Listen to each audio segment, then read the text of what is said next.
আজকের দিনে একটু সময় বার করে অবশ্যই আপনারা আজকে শিবরাত্রির ব্রতকথাটি একবার হলেও শ্রবণ করুন। পুরাকালের কথা, তখন কৈলাস পর্বতের শিখর ছিল সর্বরত্নে অলঙ্কৃত, ছিল ছায়া সুনিবিড়, ফুলে ফলে শোভিত বৃক্ষ, লতা ও গুল্ম ঢাকা, পারিজাত সহ অন্যান্য পুষ্পের সুগন্ধে চারিদিক থাকত আমোদিত।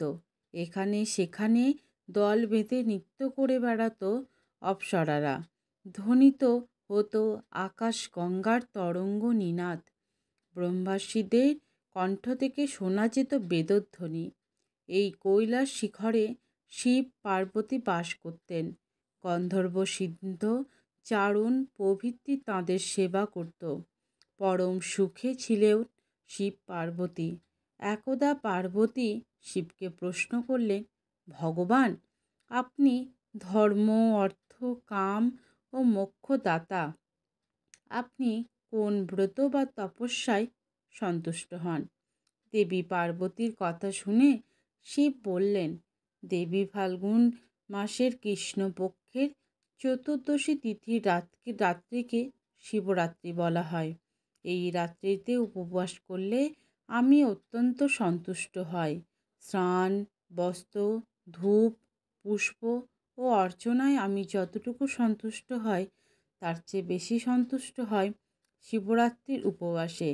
তিনি আরও বললেন, ব্রত পালনকারী ত্রয়োদশীতে স্নান করে সংযম পালন করবে, স্বপক্ষ নিরামিষ বা হবিষ্যান্ন ভোজন করবে এবং স্তন্ডিল ভূমি বা বালু বিছানো যজ্ঞবেদী অথবা কুশ বিছিয়ে শয়ন করে আমার অর্থাৎ শিবের নাম স্মরণ করতে থাকবে। রাত্রি শেষ হলে শয্যা ত্যাগ করে প্রাতঃক্রিয়াদি করবে, অন্যান্য আবশ্যক কার্যাদি করবে। সন্ধ্যায় যথাবিধি পূজাদি করে বিল্বপত্র সংগ্রহ করবে। তারপর নিত্যক্রিয়াদি করবে। অতঃপর এবং স্তন্ডিলে যজ্ঞবেদিতে সরোবরে প্রতিমায় বিল্বপত্র দিয়ে আমার পুজো করবে। একটি বিল্বপত্র দ্বারা পুজো করলে আমার যে প্রীতি জন্মে, সকল প্রকার পুষ্প একত্র করে কিংবা মণি, মুক্তা, প্রবাল বা স্বনির্মিত পুষ্প দিয়ে আমার পুজো করলেও আমার তার সমান প্রীতি জন্মে না। প্রহরে প্রহরে বিশেষভাবে স্নান করিয়ে আমার পূজা করবে। পুষ্প, গন্ধ, ধূপাদি দ্বারা যথোচিত অর্চনা করবে। প্রথম প্রহরে দুগ্ধ, দ্বিতীয় প্রহরে দধি, তৃতীয় প্রহরে ঘৃত, চতুর্থ প্রহরে মধু দিয়ে আমাকে স্নান করাবে এবং পুজো করবে। এছাড়া যথাশক্তি নিত্যকৃতাদি দ্বারা আমার প্রীতি সম্পাদন করবে। হে দেবী, এই হলো আমার প্রীতিকর ব্রত। এই ব্রত করলে তপস্যা এবং যজ্ঞের পূর্ণ ফল লাভ হয়। 16 কলায় দক্ষতা জন্মে। এই ব্রতের প্রভাবে সিদ্ধি লাভ হয়। অভিলাষী ব্যক্তি সপ্তদ্বীপা পৃথিবীর অধীশ্বর হয়। শিব পার্বতীকে আরও বলেন, এবার শিব চতুর্দশী তিথির মাহাত্ম্য বলছি, শোনো। একদা সর্বগুণযুক্ত বারাণসী পুরীতে ভয়ঙ্কর এক ব্যাধ বাস করত। বেঁটে খাটো ছিল তার চেহারা, তার গায়ের রং ছিল কালো, চোখ আর চুলের রং ছিল কটা। নিষ্ঠুর ছিল তার আচরণ। ফাঁদ জাল, দড়ির ফাঁস, প্রাণী হত্যার নানা রকম হাতিয়ারে পরিপূর্ণ ছিল তার বাড়ি। একদিন সে বনে গিয়ে অনেক পশু হত্যা করল। তারপর নিহত পশুদের মাংস ভাড়ে নিয়ে নিজের বাড়ির দিকে রওনা হলো। পথে শ্রান্ত হয়ে সে বনের মধ্যে বিশ্রামের জন্য একটি বৃক্ষমূলে শয়ন করলে এবং একটু পরেই নিদ্রিত হইল। সূর্য অস্ত গেল, এলো ভয়ঙ্কর রাত্রি। ব্যাধ জেগে উঠল। ঘোর অন্ধকারে কোনো কিছুই আর দৃষ্টিগোচর হলো না।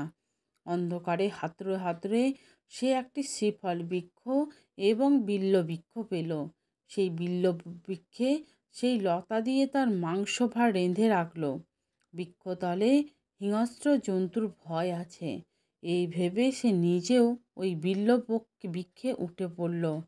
শীতে ও ক্ষুধায় তার শরীর কাঁপতে লাগলো। এইভাবেই সে শিশিরে ভিজেই গিয়ে জেগে কাটালো সারা রাত। দৈববশত সেই বৃক্ষ মূলে ছিল আমার অর্থাৎ শিবের একটি প্রতীক। তিথিটি ছিল শিব চতুর্দশী, আর ব্যাধও সেই রাত্রি কাটিয়েছিল উপবাসে। তার শরীর থেকে আমার প্রতীকের উপর হিম বা শিশির ঝরে পড়েছিল। তার শরীরের ঝাঁকুনিতে বিল্বপত্র পড়েছিল আমার প্রতীকের উপর। এরপর উপবাসে বিল্বপত্র প্রদানে এবং শিশির স্নানে নিজের অজান্তে ব্যাধ শিবরাত্রি ব্রত করে ফেলল। দেবীর তিথি মাহাত্ম্যে কেবল বিল্বপত্রই আমার যে প্রীতি হয়েছিল, স্নান পূজা বা নৈবেদ্যাদি দিয়ে যে সে প্রীতি সম্পাদন সম্ভব নয়। তিনি মাহাত্ম্যে ব্যাধ মহাপুণ্য লাভ করেছিল। পরদিন উজ্জ্বল প্রভাতে ব্যাধ নিজের বাড়িতে চলে গেল। কালক্রমে ব্যাধের আয়ু শেষ হলো। যমদূত তার আত্মাকে নিতে এসে তাকে যথারীতি যমপাশে বেঁধে ফেলতে উদ্যত হইল। অন্যদিকে আমার প্রেরিত দূত ব্যাধকে শিবলোকে নিয়ে এলো। এতে আমার দূতের দ্বারা আহত হয়ে যমদূত যমরাজকে নিয়ে আমার পুরদ্বারে উপস্থিত হলো।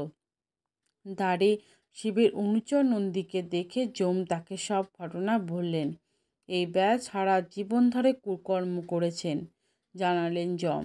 তার কথা শুনে নন্দী বললেন, ধর্মরাজ, এতে কোনো সন্দেহ নেই যে ওই ব্যাধ দুরাত্মা। সে তার সারা জীবন অবশ্যই পাপ করেছে, কিন্তু শিবরাত্রির ব্রতের মাহাত্ম্যে সে পাপ মুক্ত হয়েছে। সর্বেশ্বর শিবের কৃপা লাভ করেছে, শিবলোকে এসেছে। নন্দীর কথা শুনে বিস্মিত হইলেন ধর্মরাজ। তিনি শিবের মাহাত্ম্যের কথা ভাবতে ভাবতে যমপুরীতে চলে গেল। শিব পার্বতীকে আরও বললেন, এ হলো শিবরাত্রির ব্রতের মাহাত্ম্য।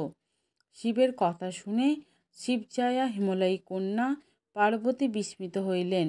তিনি শিবরাত্রির মাহাত্ম্য নিকটজনের কাছে বর্ণনা করিলেন। তাঁরা আবার তা ভক্তিভরে জানালেন পৃথিবীর বিভিন্ন রাজাকে।